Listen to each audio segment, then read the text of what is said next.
ብር ቋጥራችሁ ከምትሄዱ ሰላም ቋጥራችሁ። ለሰው መጀመሪያ የምንሰጠው ስጦታ ሰላም። ክርስቶስ ሞቶ ተነስቶ ሰንብቶ ሲመጣ ለናፈቁት ደቀ መዛሙርቱ መጀመሪያ የሰጣቸው ስጦታ ሰላም፣ የእግዚአብሔር ሰላም ማለት እና የሰውን ሰላም እንደመንሳት ያለ ነገር የለም። የሰውን ሰላም መንሳት እንደበዚያው ወደ ውስጠኛው ትምህርት ያልገባውም ላይላዩን ነው እየሄድኩ ያለ እስካሁን እና ሰምሰሙን ስነግራችሁ ለሰው ሰላም መስጠት ኦርቶዶክሳዊ ምልክት ነው። ለሰው ሰላም መስጠት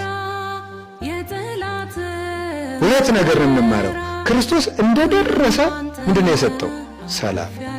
ለኛ ከእግዚአብሔር የምንለምነው የመጀመሪያው ስጦታችን ምንድነው መሆን ያለበት? ነገሩን እንጂ ሰላም።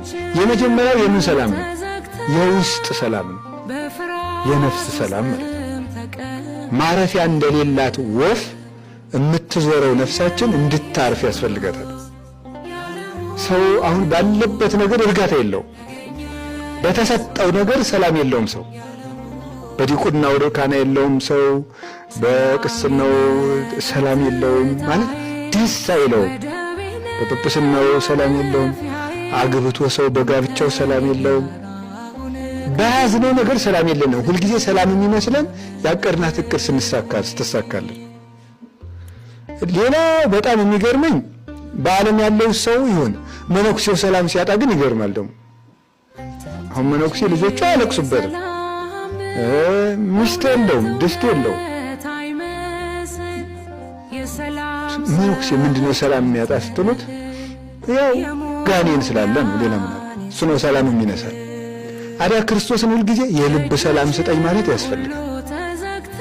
የልብ ሰላም ያለው ሰው ዓለም በጠቅላላ አሁን በዓለም 9 ቢሊዮን ሕዝብ ካለ ዓለም በጠቅላላ በጠላትነት ቢነሳበት የልብ ሰላም ያለው ሰው ልቡ የተረጋጋ ነው፣ አይታወክም። እና የእግዚአብሔር ሰላም ሁልጊዜም እንደምነግራችሁ ሰማዕታትን በደም ጻድቃንን በገዳም ያጸናች ናት ነው። ኪዳን ሲጸለይ አባቶቻችን ካህናት መላእክትን በጽርሐ አርያም፣ ሐዋርያትን በአጽናፈ ዓለም፣ ሰማዕታትን በደም ጻድቃንን በገዳም ያጸና አምላክ እኛንም ያጽናን ብለው የሚጸልዩት ኪዳን ላይ ቀላል እንዳይመስላችሁ። መላእክትን በጽርሐ አርያም የሚለው መላእክት ራሳቸው እኮ ታውከው ነበር። ታውቃላችሁ አይደል?